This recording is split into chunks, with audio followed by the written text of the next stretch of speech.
Le 8 mars prochain sera célébrée la journée internationale de la femme. La Côte d'Ivoire anticipe l'événement. Le Premier ministre Daniel Kablan-Duncan a donné aujourd'hui le top départ des festivités. Thème retenu: l'autonomisation de la femme, défis et enjeux pour la prospérité de la famille. La politique de modernisation de l'administration en Côte d'Ivoire est en marche. Le ministère de la fonction publique veut décentraliser les concours administratifs session 2016. Le sujet a été évoqué aujourd'hui.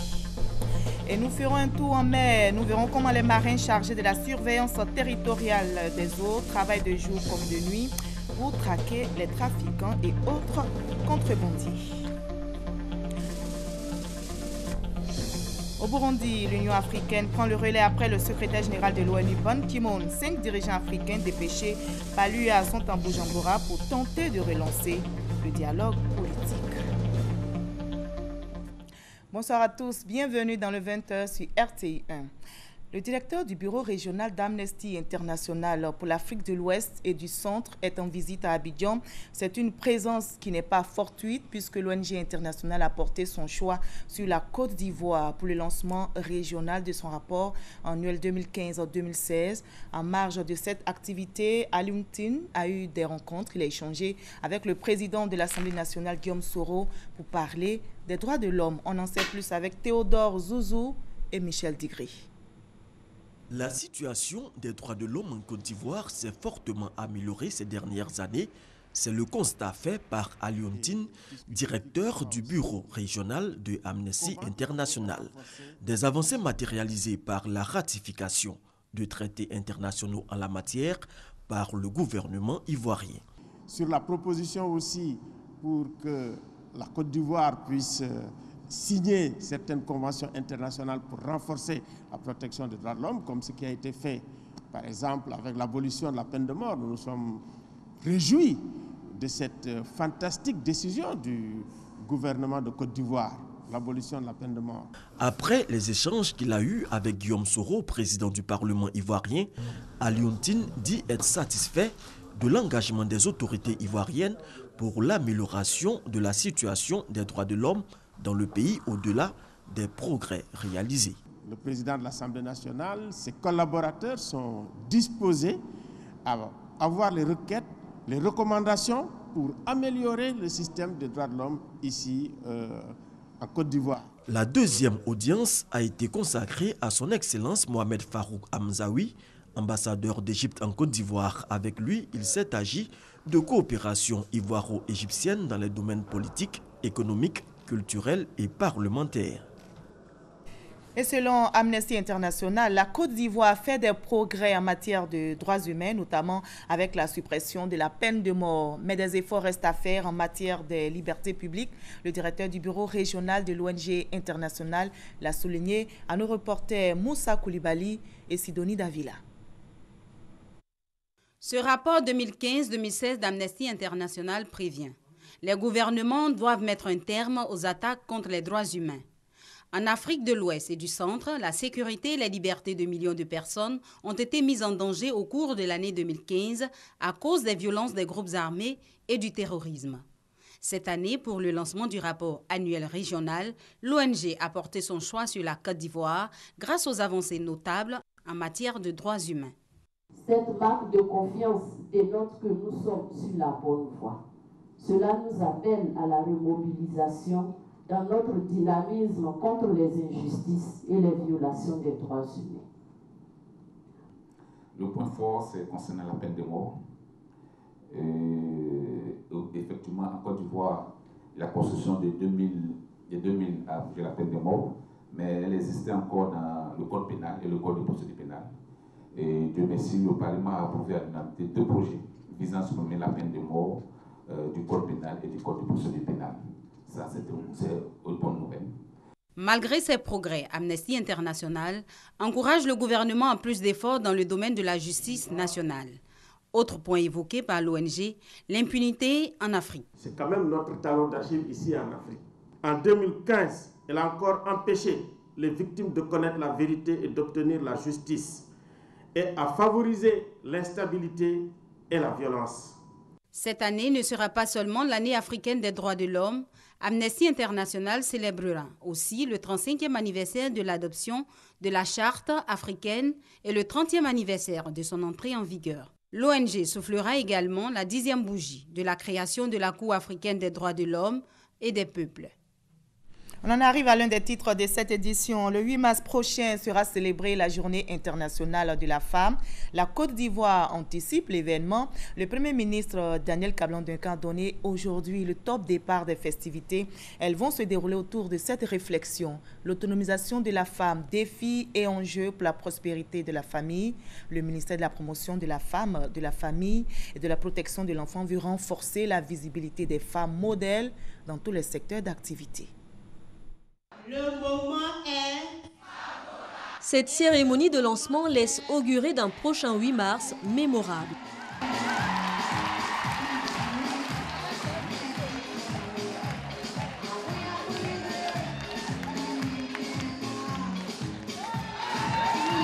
Le ton est donné. L'édition 2016 de la Journée internationale de la femme est ainsi lancée. Membres du gouvernement et Premier ministre, poètes ou mannequins d'un jour, tous mobilisés autour du thème « Autonomisation de la femme, défis et opportunités pour l'épanouissement de la famille ». Je vous vois, mesdames. Je vous sens tout aussi engagées, belles fleurs épanouies, courageuses, intelligentes et surtout déterminées. À cet égard, il me plaît de rappeler que le président de la République, son Excellence M. Alassane Ouattara, a régulièrement donné des signaux forts sur sa volonté marquée de promouvoir la femme et d'aider à son épanouissement. De même, il a clairement défini la promotion de la jeunesse et de la femme comme le 4e axe prioritaire de son action et du programme gouvernemental sur la période 2016-2020.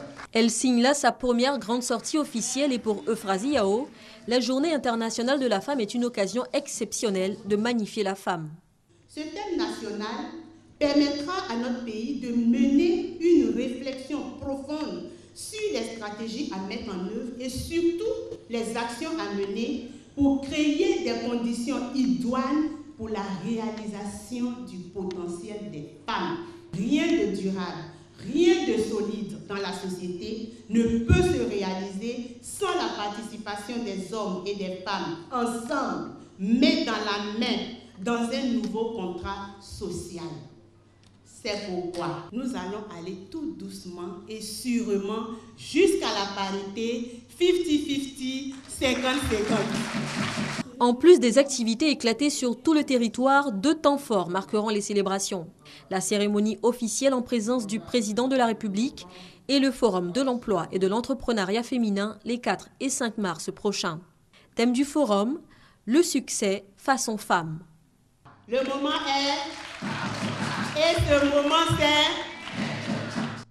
Et c'était un reportage de Christelle Menant.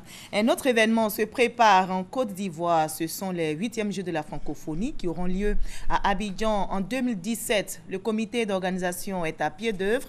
Le Premier ministre Daniel Kablan-Duncan, président du comité de pilotage de ces Jeux, a lancé officiellement les travaux de construction et de réhabilitation des infrastructures devant abriter ces Jeux de la francophonie. Le parc des sports de Trècheville, le stade Félix Houphouët-Boigny, le canal Bois de Trècheville, bref, tous les sites sélectionnés pour ces Jeux seront enfin prêts pour accueillir les festivaliers en 2017, ont souligné le chef du gouvernement ivoirien et le comité d'organisation. Le président turc Recep Tayyip Erdogan arrive à Abidjan pour une visite officielle le 28 février prochain. Je vous livre à présent le communiqué relatif à cette visite. Le ministère des Affaires étrangères porte à la connaissance des populations ivoiriennes qu'à l'invitation de son Excellence M. Alassane Ouattara, président de la République de Côte d'Ivoire, son Excellence M. Recep Tayyip Erdogan, président de la République de Turquie, accompagné de son épouse, d'une forte délégation d'officiels et d'hommes d'affaires turcs, effectuera une visite officielle en Côte d'Ivoire du 28 au 29 février 2016. Au cours de cette visite, la première du genre qu'effectue un chef d'État de la République de Turquie en Côte d'Ivoire, les 2 chefs d'État passeront en revue plusieurs sujets d'intérêt commun. Cette visite officielle sera marquée également par la signature d'importants accords de coopération bilatérale et la tenue d'un forum économique entre hommes d'affaires ivoiriens et turque. Et la Côte d'Ivoire, justement, qui est le premier partenaire économique subsaharien francophone de la Turquie. Mais question, quel est le volume des échanges entre les deux pays? Quels sont les accords qui les lient? Dans quel domaine? Éléments de réponse avec Mahamadou Traoré et Abiba Dambélé-Saoui. La Turquie entretient officiellement des relations diplomatiques avec la Côte d'Ivoire depuis 1998. C'est en 2010 qu'elle a ouvert une ambassade à Abidjan et la Côte d'Ivoire a fait de même à Ankara en 2013. Depuis la fin de la crise post-électorale en Côte d'Ivoire, la tendance est en l'intensification des relations, notamment sur le plan économique.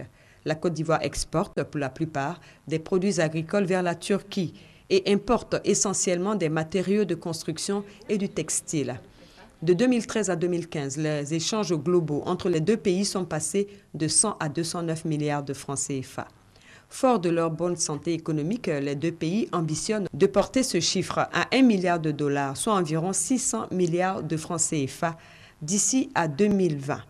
Ce qui devrait conforter le rang occupé par la Côte d'Ivoire, premier partenaire économique de la Turquie en Afrique subsaharienne francophone. Les relations ivoiro-turques, ce sont également 11 accords de coopération dans divers domaines, dont 8 signés lors de la visite officielle effectuée par le président Alassane Ouattara en Turquie du 25 au 28 mars 2015. Si la plupart de ces accords attendent de franchir les étapes de leur mise en œuvre, celui portant sur le service aérien signé en mai 2012 est effectif.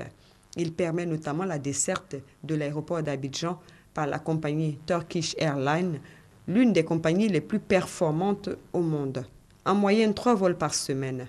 Un autre accord portant sur l'abolition mutuelle de visas pour les détenteurs de passeports diplomatiques de services spéciaux est effectif depuis le 29 janvier dernier. Dans le cadre de l'aide au développement, la Turquie, par le biais de son contingent de la mission onusienne, contribue à la formation des agents de police ivoirienne. Ce à quoi s'ajoute l'assistance dans le domaine sanitaire avec, pour exemple, 80 millions de francs CFA de matériel médical pour l'Institut de cardiologie d'Abidjan et un don d'environ 55 millions de francs CFA pour la construction de l'hôpital mère-enfant de Benjerville.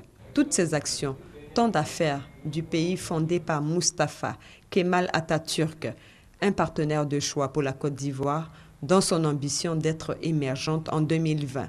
Et la visite du président de la République de Turquie, Recep Tayyip Erdogan, va donner un coup d'accélérateur aux relations entre les deux pays. Nous prenons à présent la direction du Maroc où s'est ouverte aujourd'hui la 4e édition du Forum Afrique Développement. Jean-Louis Borloo, président de la Fondation Énergie pour l'Afrique, s'est prononcé sur les énormes potentialités à transformer maintenant même dans le domaine de l'énergie. Pour lui, l'énergie est la locomotive du développement. Le reportage de Justine Seguité est commenté pour vous par Jean-Jacques Kwame. Plus de 2400 opérateurs économiques de 29 pays, dont 24 pays africains, au 4e Forum international Afrique Développement pour des échanges d'opportunités d'investissement et des partenariats dans les domaines agricoles, énergétiques et entrepreneuriales. Depuis Casablanca au Maroc, les Africains se donnent la main pour l'émergence de l'Afrique. Ce Maroc, tributaire d'une agriculture florissante, partage son expérience avec les autres pays africains qui doivent passer le cap de pays exportateurs de matières premières agricoles au statut de pays exportateurs de produits finis.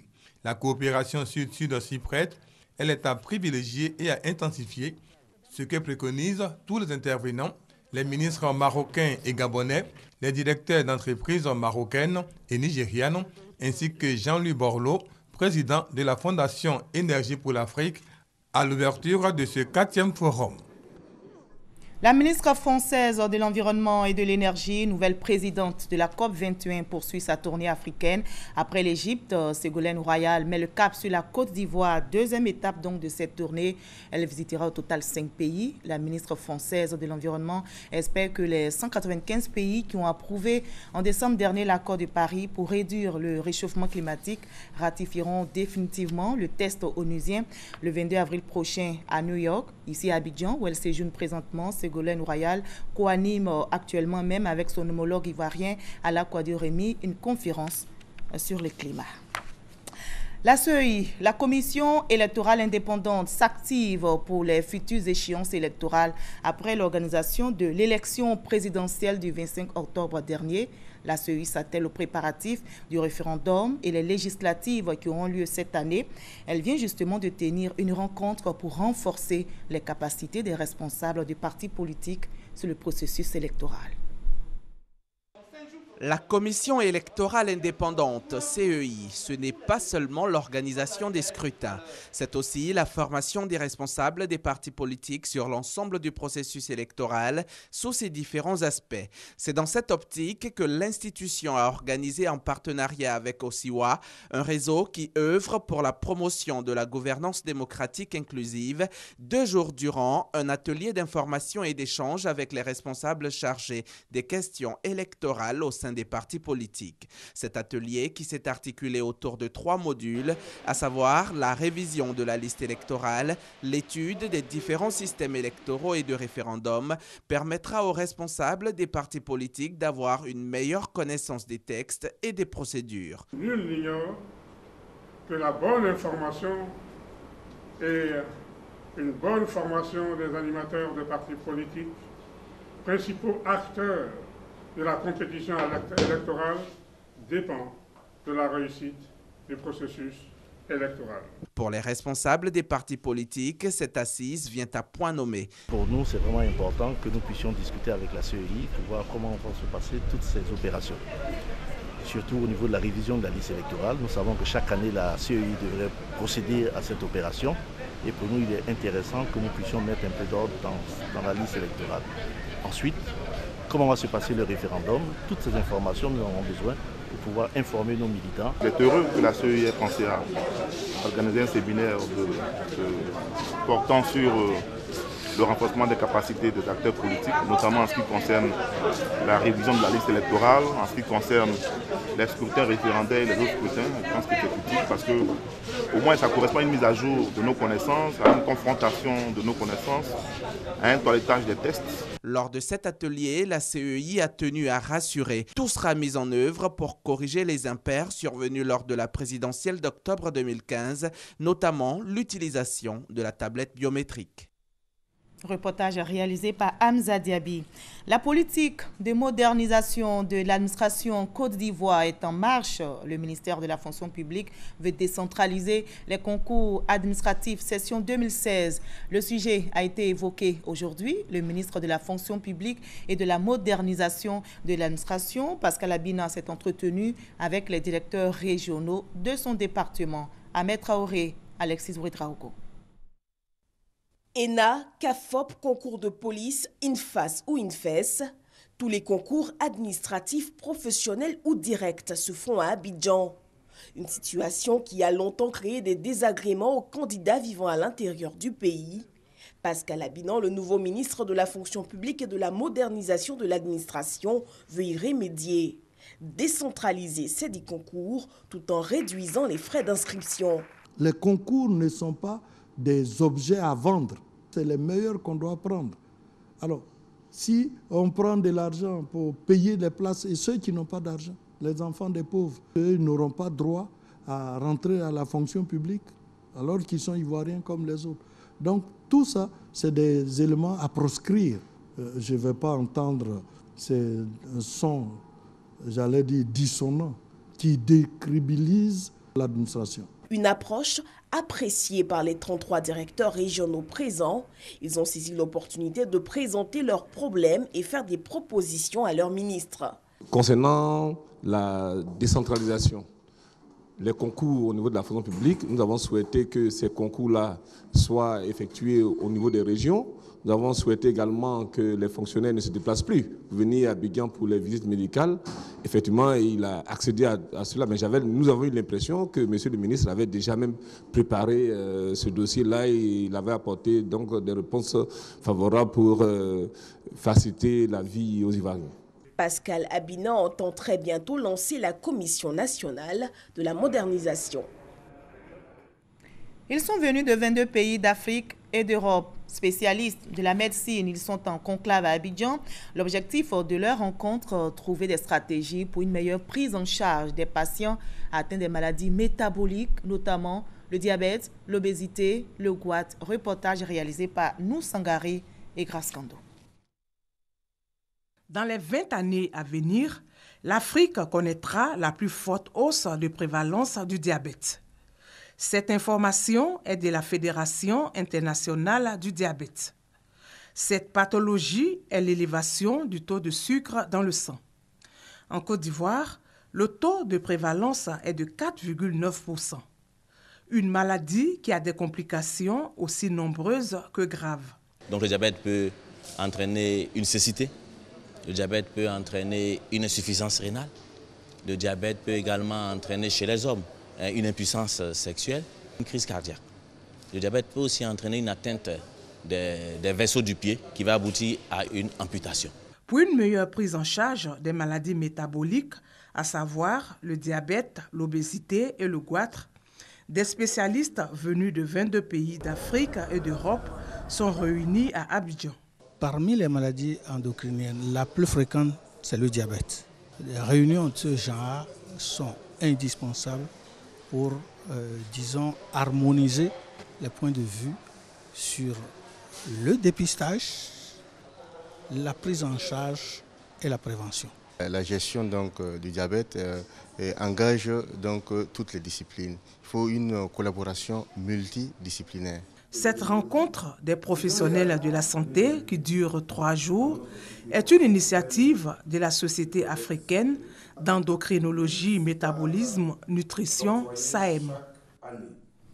Je vous invite maintenant à faire un tour en mer. Nous verrons comment les marins chargés de la surveillance territoriale des eaux travaillent de jour comme de nuit. Ils organisent des patrouilles sur la lagune et sur la mer pour traquer les trafiquants et autres contrebandiers. Et l'une de nos équipes de reportage a réussi à embarquer avec les marins pour une patrouille de nuit, suivant cette randonnée racontée par Sidonie Davila. 19h30, l'alarme se déclenche. Des hommes se mettent en branle, il est l'heure d'embarquer. La navette Komoé, c'est elle qui servira à la patrouille cette nuit. Avant de s'éloigner de la base, vérification de l'équipement. L'essentiel du dispositif est dissimulé à l'intérieur de la navette, loin de l'objectif de la caméra. Le premier maître Adama Diomandé, chef de la sécurité de la flottille, conduira l'équipe diligentée pour cette mission. C'est avec lui que notre équipe de reportage va s'entretenir tout au long de la patrouille. Nos échanges seront souvent interrompus par des appels radio. Oui, Mamba, écoute. On a pêché une pirogue vers le port là. 4,90 à l'abordage et vérifier le contenu. 2 autres navettes accompagnent le Komoé. Sur le théâtre des opérations, une ambiance quelque peu tendue. Ces hommes aux mines graves guettent ainsi le moindre geste ou mouvement suspect. On peut tomber de manière inopinée sur des situations désagréables et on les traite en tant que tels. On ne va pas tout dévoiler ici, on prend le maximum de précautions. Sur les eaux ivoiriennes, les menaces sont présentes de jour comme de nuit. La piraterie maritime, la pêche illicite et autres trafics de tout genre. Les fusiliers marins ne veulent pas baisser la garde. Ils entendent identifier des fauteurs de troubles et comprendre leurs intentions. Une tâche à la fois exaltante et difficile. À chaque patrouille, tous les endroits clés ou dangereux sont passés au peigne fin. C'est un endroit qui est beaucoup surveillé. Le fait que ça existe entre la CIE et la zone 4, quelqu'un peut quitter directement en mer, venir ici, entrer ici avec tout ce qu'il veut comme arme. Les grandes canalisations de Massi, Bakori, Briti, Bobo atterrissent ici. Donc vous voyez déjà ça sent. C'est un endroit également qui intéresse le ministère de l'Environnement, qui de temps en temps vient faire des prélèvements pour mesurer le degré de pollution. Après environ 3 heures de patrouille sans incident, l'on peut envisager le retour. Toutes les missions n'ont souvent pas été aussi aisées. Il y a des gens qui préfèrent affronter la mort plutôt que de nous attendre. Il y a des gens qui abandonnent leur embarcation, leur bateau en pleine mer et s'y jettent à l'eau. 22h30, fin de la mission. Mais pas tout à fait. Il faut faire le point avec toute l'équipe une fois à terre. On n'a pas eu à trop travailler parce qu'on n'a pas rencontré de trafiquants. Vous pouvez vous reposer. On se prépare pour les prochaines missions. La superficie de l'espace maritime ivoirien est de 200 000 km², soit les 2/3 de la superficie terrestre. Il y a de cela 20 ans, toute cette étendue d'eau n'était pas autant surveillée. Exposée donc à la piraterie et à la contrebande, face à une marine déjà fragilisée et déséquipée, les efforts du gouvernement pour équiper la marine vont changer la donne. Désormais, ces eaux font l'objet d'une surveillance accrue des marins. Leur mission première commence depuis ce bureau, le bureau emploi opération. En 2015, une quarantaine de bateaux pirates et une vingtaine de pirogues de contrebande ont été arraisonnés. Début 2016, déjà 9 bateaux battant pavillon chinois, nigérians, ghanéens ont été pris dans les filets de la marine. Avec ces résultats, on peut le dire tout net, les patrouilles quotidiennes sont un bouclier pour la sécurité maritime. L'action de ces patrouilles-là permet de rassurer tous ces navires qui se rapprochent du port autonome d'Abidjan et qui se disent qu'avec la patrouille des navires, nous avons une réduction des risques. Loin d'une balade lagunaire, cette randonnée est un exercice accompli pour ces marins. Toutes les journées se terminent de la même manière pour eux, avec un sourire dominé par le sentiment d'une mission effectuée, fût-elle au péril de leur vie.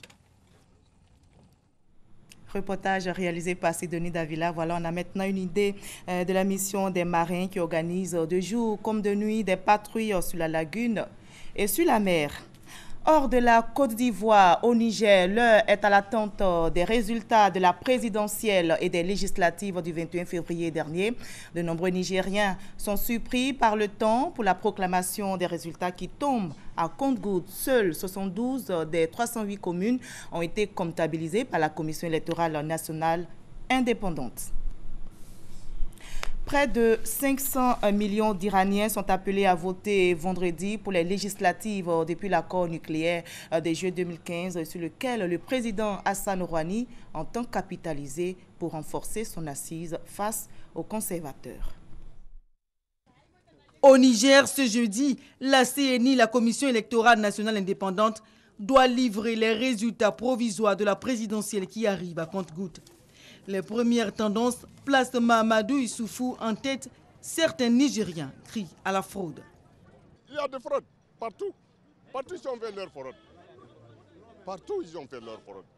Dans les rues de la capitale Niamey, les habitants vaquent à leurs occupations, avec dans l'esprit les résultats de la présidentielle. Le business même ça se baisse. Depuis que nous on est allé à l'élection là, sincèrement, depuis le matin que je suis venu là, je n'ai rien gagné d'abord. Jusqu'à présent, pas moi seul, nous tous, beaucoup de gens même. Nous voulons que la paix après la proclamation du résultat. Donc celui qui voit qu'il n'a pas gagné, donc il n'a qu'à faire recours à la Cour constitutionnelle parce que c'est à elle vraiment de déterminer les éventuelles erreurs. Selon la coalition pro-Mahamadou Issoufou, l'opposition accuse délibérément la CNI dans le seul but de décrédibiliser le scrutin reconnu de tous. Leur dernière trouvaille est d'inventer l'existence de plus de 2500 bureaux fictifs, rien que dans la région de Zender, sans aucune preuve, et de ne pas accepter le résultat des élections avant même de les connaître. La coalition des opposants COPA 2016 a déjà annoncé qu'elle ne reconnaîtrait pas les résultats. 15 candidats étaient en lice pour présider ce pays de 18 millions d'habitants, vivant sous la menace des groupes djihadistes sahéliens et des islamistes de Boko Haram. Voilà, c'était l'attente donc des Nigériens par rapport aux résultats de la présidentielle et des législatives. Un reportage commenté pour vous par Gabriel Zani. Près de 500 millions d'Iraniens sont appelés à voter vendredi pour les législatives depuis l'accord nucléaire de juillet 2015 sur lequel le président Hassan Rouhani entend capitaliser pour renforcer son assise face aux conservateurs. La décision est tombée aujourd'hui en France. Le tribunal administratif a validé l'arrêté d'expulsion des migrants du sud de la jungle de Calais. Cet arrêté s'applique à l'exception des espaces sociaux, à savoir les églises, les restaurants, les écoles. Rappelons que 8 associations avaient saisi la justice en référé à ce sujet, affirmant que l'opération initialement prévue mercredi a été décidée sans proposer des solutions alternatives suffisantes. Cette décision est tombée au moment où se tient à Bruxelles une réunion des ministres européens de l'UE sur la crise migratoire. Sur le continent africain, au Burundi, l'Union africaine prend le relais après le secrétaire général de l'ONU, Ban Ki-moon. 5 dirigeants africains dépêchés par l'UA sont à Bujumbura pour tenter de relancer le dialogue politique alors que la crise s'enlise autour de la question du 3e mandat du président Nkurunziza. Les présidents sud-africains, mauritaniens, sénégalais, gabonais et le premier ministre éthiopien ont rencontré les autorités burundaises ce jeudi même.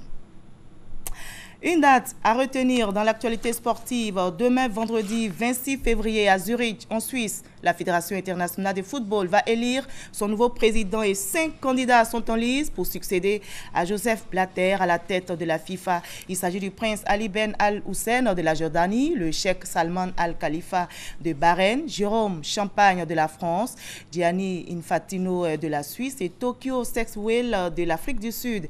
Les candidats à la présidence, Ali Ben Ali-Hussein et Jérôme Champagne, avaient réclamé des isoloirs transparents et des observateurs indépendants, demande rejetée par le tribunal arbitral du sport. Rappelons que l'ancien patron du football, Joseph Blatter, éclaboussé par un scandale, a été suspendu en décembre 2015 pour une durée de 8 ans, une suspension qui vient d'être réduite à 6 ans en appel.